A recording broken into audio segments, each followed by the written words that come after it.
지난주 수요일에 말씀을 나누었던 것처럼 이 주기도문은 하나님 아버지께 드리는 기도입니다. 그러니까 자녀로서 해야 하는 그런 기도인 거죠. 예수님은 기도하실 때 하나님을 아빠, 아버지라고 부르셨습니다. 그리고 제자들에게도 하나님을 부를 때 아빠, 아버지라고 부르라고 하였습니다. 그러므로 이 하나님은요, 엄격한 아버지가 아닙니다. 우리에게 매우 친근한 아빠, 아버지이십니다. 우리 갈라디아서 4장 6절 말씀 함께 읽어볼까요? 너희가 아들이므로 하나님이 그 아들의 영을 우리 마음 가운데 보내사 아빠, 아버지라 부르게 하셨느니라. 아멘. 오늘 본문인 마태복음에는 하늘에 계신 우리 아버지여 라고 되어 있지만요, 예수님이 처음에 이 아람어로 주기도문을 가르치실 때에는 하늘에 계시는 아빠, 아버지라고 가르치셨다는 것을 알 수 있습니다. 그래서 우리 옆에 분에게 이렇게 알려주시겠어요? 하나님은 아빠입니다. 네, 하나님이 아빠다. 이 말은요, 하나님이 이 우주 바깥에서 우리를 구경만 하고 계시는 분이 아니라는 거예요. 하나님은 온 우주를 만드셨습니다. 그리고 그 우주를 다스리고 계시고 경영하고 계십니다. 이것이 바로 하늘들에 계시는 우리 아빠라는 것이죠. 그러므로 예수님은 그 아빠 하나님이 우리의 삶에 얼마나 관심이 많으신지를 이렇게 가르쳐 주신 거예요. 마태복음 6장 8절 말씀을 보시면 하나님 아빠는 우리에게 필요한 것이 무엇인지를 다 알고 계시는 분이시래요. 뭐 하기도 전에요? 우리가 구하기도 전에, 우리가 기도하기 전에 하나님이 이미 우리의 모든 필요를 다 알고 계시는 분이십니다. 그리고 아시기만 하는 것은 아니죠. 하나님은 우리의 필요를 다 아시기 때문에 우리의 필요를 채워주실 계획을 가지고 계시는 줄 믿습니다. 사랑하는 여러분, 그래서 여러분 모두에게 묻고 싶습니다. 정말로 하나님이 우리의 아빠, 아버지이시고 하나님의 우리의 필요를 아시고 그 필요를 채워주기를 원하신다. 이 말씀이 믿어집니까? 아멘입니다. 정말로 이것이 우리에게 믿어진다면 우리의 기도에는 엄청난 변화가 일어날 것입니다.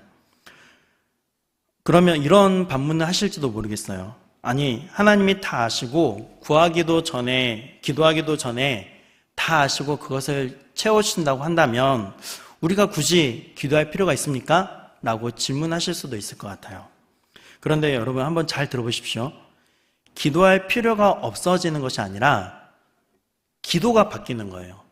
왜냐하면 하나님이 우리에게 있어야 할 것, 우리에게 필요한 것을 모두 아신다고 했으니 또 그것을 채워주신다고 하셨으니 우리는 우리에게 필요한 그것을 하나님 아버지께 떼쓰듯이 구하지 않아도 된다는 거예요. 그러면 우리에게 필요한 모든 것을 다 아시고 채워주시는 하나님께 우리는 어떤 기도를 해야 할까요? 하나님, 알고 계시니 감사합니다. 그리고 채워주실 것을 믿고 감사합니다. 우리의 기도는 이렇게 바뀌게 되겠죠. 그러니까 떼쓰는 기도에서 이제는 감사의 기도로 바뀌게 된다는 것입니다. 그래서 마태복음 6장 31절과 32절에서 예수님은 또 한 번 이렇게 말씀하십니다. 함께 읽어보도록 하겠습니다. 그러므로 염려하여 이르기를 무엇을 먹을까, 무엇을 마실까, 무엇을 입을까 하지 말라. 이는 다 이방인들이 구하는 것이라. 너희 하늘 아버지께서 이 모든 것이 너희에게 있어야 할 줄을 아시느니라. 아멘. 여러분, 살아가는 것이 걱정이 되니까 내가 무엇을 입을까, 무엇을 먹을까, 무엇을 마실까, 그것들을 염려하기 때문에 간절하게 그것들을 달라고 기도하는데요, 이 기도는 이방인들의 기도라고 말씀을 하십니다.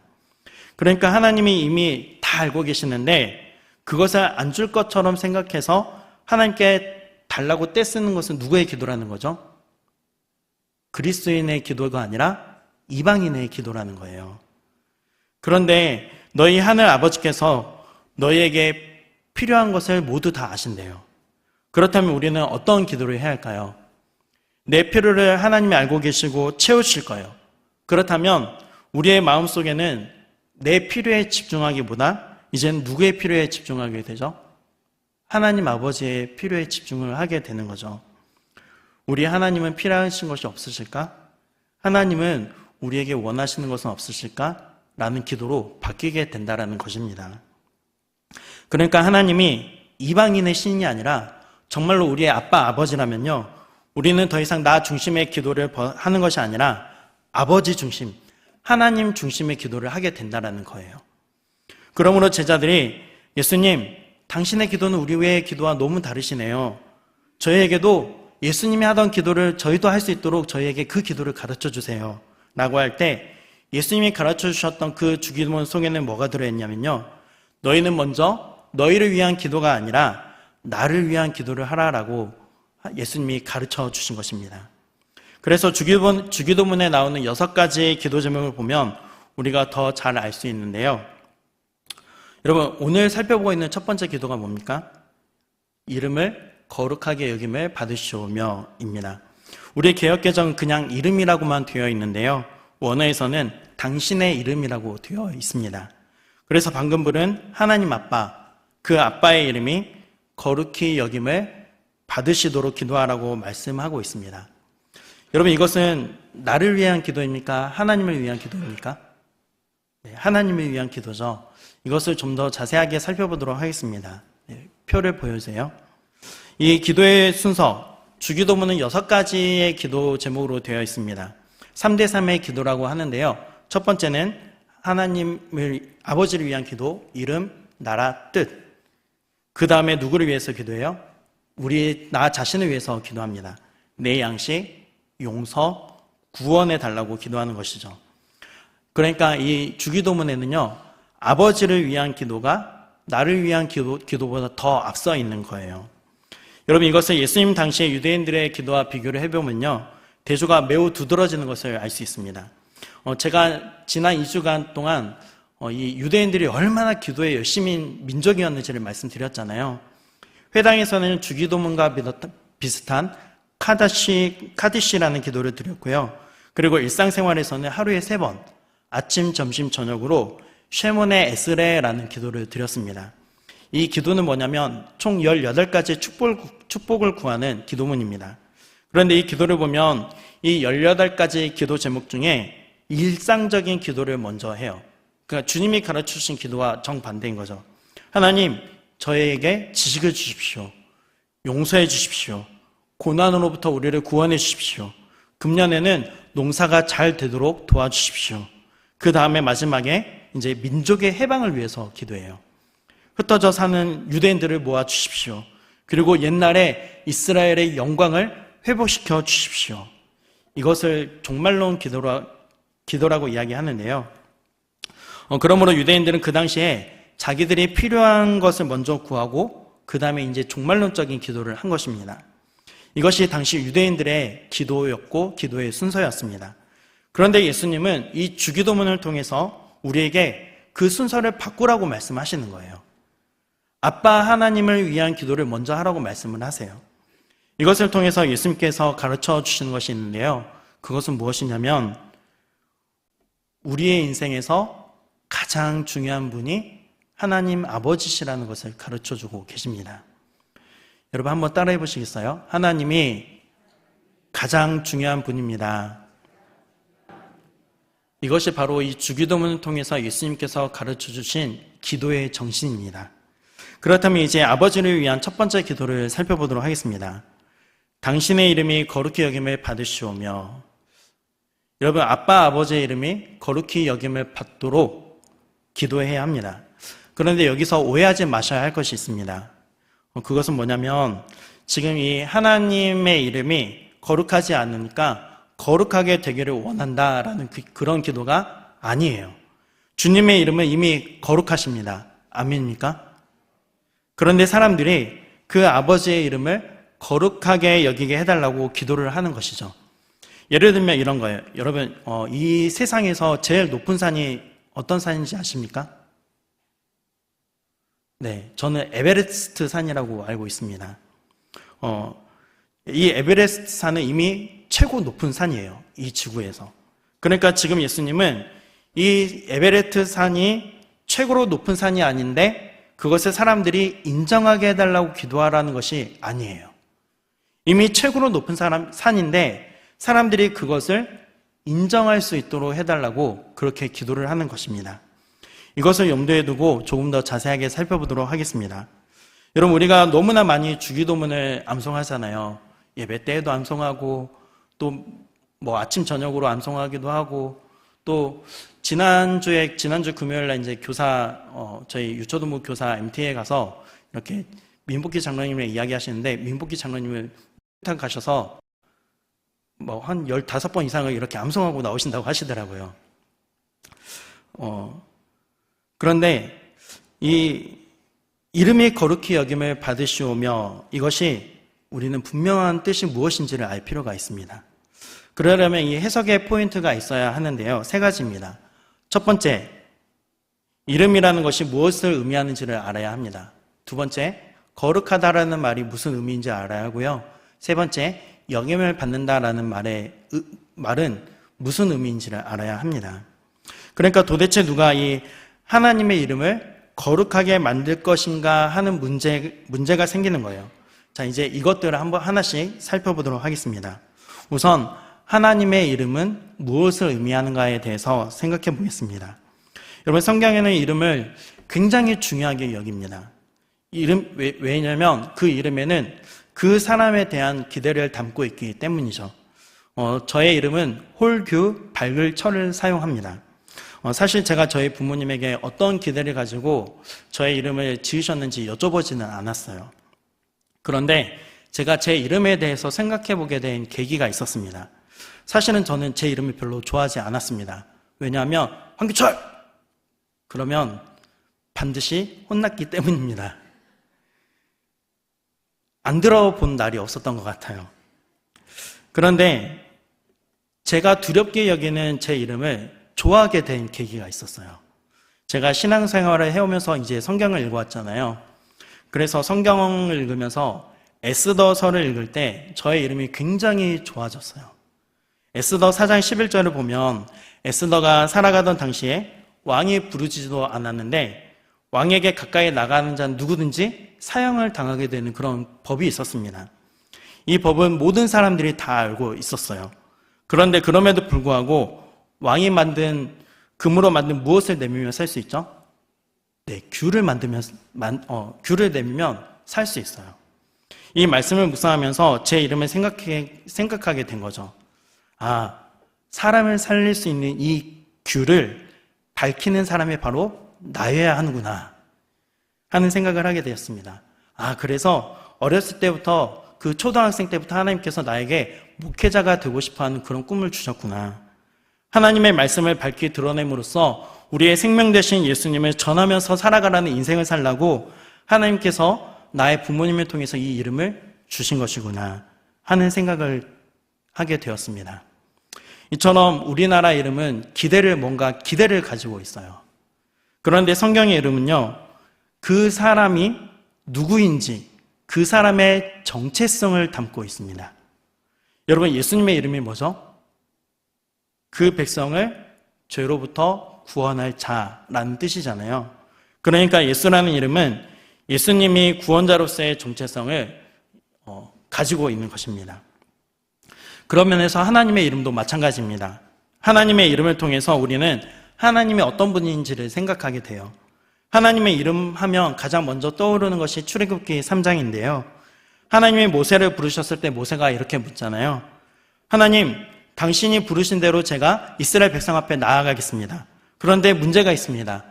그들이 나에게 말하기를 하나님이 너를 보냈다고 하는데 그 하나님이 누구냐? 라고 질문하면 제가 하나님이 누구라고 대답해야 합니까? 라고 질문합니다.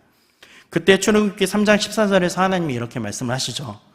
내 이름은 나는 스스로 있는 자다. 이것이 하나님의 이름이라고 가르쳐 주시는 거예요. 스스로 존재한다라는 거죠. 히브리어로는 여호와입니다. 하나님의 자기의 이름이 여호와이다 라고 가르쳐 주신 것입니다. 그러니까 하나님은요, 어떤 원인이나 어떤 조건에 의해서 존재하시는 분이 아닌 거예요. 스스로 존재하시는 분이십니다.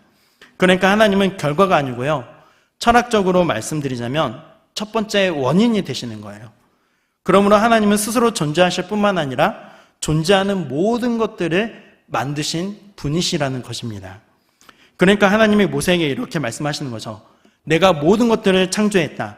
그러므로 모든 것이 나에게 속해 있다. 하나님이 이 모든 만물의 소유자라는 것입니다. 그리고 하나님이 그 모든 것을 다스리고 계신다, 통치하시는 분이시다라고 말씀하시는 거죠. 그러니까 하나님은 이 여호와라는 이름을 통해서 하나님이 어떤 존재인지를 이 모세와 이스라엘 백성들에게 가르쳐 주신 것입니다. 그러므로 이름은 뭘 의미하냐면요, 정체성입니다. 그런데 성경을 보면 이 하나님의 이름이 여호와로만 나오지는 않아요. 정말 매우 다양하게 나오는데요, 하나님의 이름 몇 가지를 좀 살펴보도록 하겠습니다. 표를 보여주세요. 정말 많은 이름 중에 제가 8가지만 골랐는데, 제가 왼쪽에 엘샤다이라고 하면은 그 옆에 오른쪽에 있는 뜻을 여러분이 읽어주십시오. 엘샤다이, 엘로이, 여호와 라파, 여호와 이레, 여호와 니시, 여호와 샬롬, 여호와 로이, 여호와 샴마. 여러분, 우리는요, 이 하나님의 이름을 부르면 부를수록 하나님을 더 잘 알아가게 됩니다. 이게 이름의 의미예요. 그래서 기도할 때 종종 이 하나님의 이름을 묵상하면 좋겠습니다. 그래서 이렇게 기도해 볼 수 있겠죠. 엘샤다이, 전능하신 하나님, 오늘 또 내 삶에 기적을 일으켜 주시옵소서. 엘로이, 살피시는 하나님, 오늘 또 주님이 내 삶을 살펴주시고 돌보아 주시옵소서. 여호와 라파 하나님, 오늘 또 우리 사랑하는 성도들 그 육체와 마음을 고쳐주시고 가정도 고쳐주시옵소서. 여호와 이레 하나님, 오늘 또 우리의 삶을 앞서서 인도하실 줄 믿습니다. 여호와 니시 하나님, 오늘 또 우리로 하여금 승리하게 하여 주시옵소서. 여호와 샬롬 하나님, 오늘 또 내 가정의 평강을 지켜 주시옵소서. 여호와 로이 하나님, 오늘 또 선한 목자처럼 나를 인도하여 주시옵소서. 여호와 삼마 하나님, 오늘 또 내가 어디를 가든지 그곳에는 하나님이 함께 계실 줄 믿습니다. 사랑하는 여러분, 이처럼 하나님의 이름을 안다는 것은요, 하나님을 아는 것입니다. 그러므로 아빠 하나님의 이름이 거룩히 여김을 받으시오며 해서 이름에 초점을 두면 안 되고요, 안 됩니다. 왜냐하면 그 이름은 하나님 자신을 나타내는 것이기 때문입니다. 그러니까 우리는 하나님의 이름을 생각하면서 하나님이 어떤 분인지를 생각하게 되는 거죠. 그러니까 당신의 이름이 거룩히 여김을 받으시오며 라는 말은 다른 말이 아니라 하나님이 거룩히 여김을 받으시오며 라는 뜻입니다. 자, 그렇다면 여기서 거룩하다라는 말은 어떤 의미인지를 생각해 보도록 하겠습니다. 우리는 보통 이 거룩하다라는 말을 하면 도덕적인 것을 생각합니다. 깨끗한 것을 생각하는 거죠. 죄를 안 지었다는 것을 생각해요. 그런데 이 거룩하다라는 말의 의미는요, 모두들 아시는 것처럼 구별되다라는 뜻입니다. 그러니까 거룩하다의 원래 의미는 구별되다입니다. 그러니까 깨끗한 것, 도덕적으로 깨끗한 것은 이 구별된 것에서 파생된 단어예요. 자, 그러면 하나님이 무엇으로부터 구별되셨다라는 것일까요? 모든 피조물로부터 구별되었다라는 것입니다. 피조물과는 다르다라는 거죠. 그러면 어떤 면에서 다르다는 것일까요? 모든 피조물은요, 일시적인 존재입니다. 시간적인 제약 속에 있습니다. 그러나 하나님은 어떠세요? 영원하신 분이십니다. 그리고 피조물은 한순간에 한 곳에 있을 수밖에 없습니다. 그러나 하나님은 동시에 모든 곳에 있을 수 있으세요. 무소부재하신 분이시기 때문이죠. 또한 피조물은 할 수 있는 것이 있고 할 수 없는 것이 있습니다. 그러나 하나님은 모든 것을 하실 수 있는 전능하신 분이십니다. 피조물은 또 아는 것에 제약이 있습니다. 한계가 있죠. 그러나 하나님은 모든 것을 아시고 모든 것을 보시는 전지하신 분이십니다. 그런 의미에서 하나님은 거룩하신 분이시라는 거예요. 다른 어떤 것과 하나님을 비교할 수조차 없다라는 것입니다. 하나님이 거룩하시다라고 하면 가장 먼저 떠오르는 것은 이사야 6장의 말씀입니다. 선지자 이사야는 예루살렘 성전에서 하늘 환상을 보게 되었는데요. 6장 2절 말씀을 보시면 하늘 보좌 주위에서 하나님을 보좌하는 그 천사들이 스랍들이에요. 그 스랍들이 날아다니죠. 그리고 3절 그 스랍들이 어떻게 외치고 있습니까? 거룩하다, 거룩하다, 거룩하다. 만군의 여호와여.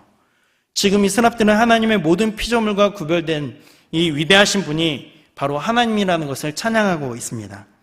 여러분, 그런데 한 가지 생각 한번 해보십시오. 이 스랍들이 잠깐 찬양을 하는 것일까요? 아니면 하나님 주변에서 24시간 동안 끊임없이 찬양하고 있는 것일까요? 네, 24시간 동안 끊임없이 찬양하고 있겠죠. 그렇게 매 순간순간을 하나님을 찬양하면서 하나님의 거룩하심을 드러내고 있는 것입니다. 이게 바로 거룩하다라는 의미입니다. 이것을 염두에 두고요. 그러면 이제 하나님의 이름을 거룩하게 만들어야 할 주체가 누구인지를 생각해 보도록 하겠습니다. 처음에 말씀드렸던 것처럼 이 헬라어 언어에는 수동태로 되어 있기 때문에 누가 하나님의 이름을 거룩하게 해야 하는지가 나와 있지 않습니다. 네, 표를 보시면 두 가지로 해석할 수 있는데요. 첫 번째에서 아빠 하나님께서 직접 당신의 이름을 거룩하게 여기도록 하십시오. 둘째, 하나님 아빠 하나님, 우리가 하나님의 이름이 거룩하게 여김을 받을 수 있도록 하겠습니다. 여러분, 어떤 해석이 바른 해석 같습니까? 이 해석이 어려움이 있기 때문에 대부분의 번역, 우리 개역 개정을 보면 거룩히 여김을 받으시오며 이것을 수동태로 놔둬버립니다. 그러니까 누가 주어인지를 생각하도록 두는 거죠. 그런데 세번역 성경에는요, 이렇게 기록되어 있어요. 그 이름을 거룩하게 하여 주시며. 그러니까 이 거룩하게 하는 것은 누가 해야 되는 일인 거예요? 하나님이 하셔야 하는 거죠. 그런데 또 공동 번역에는 이렇게 번역되어 있습니다. 온 세상의 아버지를 하나님으로 받들게 하시며. 이 말 속에는 누가 하겠다는 거예요? 우리가 하겠다라는 겁니다.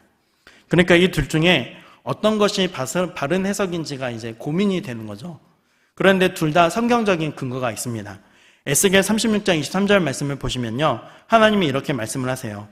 너희가 이방인들 가운데서 내 이름을 더럽혔다. 그래서 이제 내가 스스로 내 이름을 거룩하게 만들 것이다. 그래서 사람들이 내가 누구인지를 알게 하겠다. 그러니까 이 하나님의 이름을 거룩하게 하는 것을 누가 하시는 거예요? 하나님이 하시는 거죠. 자, 그런데 이사야 29장 23절 말씀을 보시면 이렇게 말씀하십니다.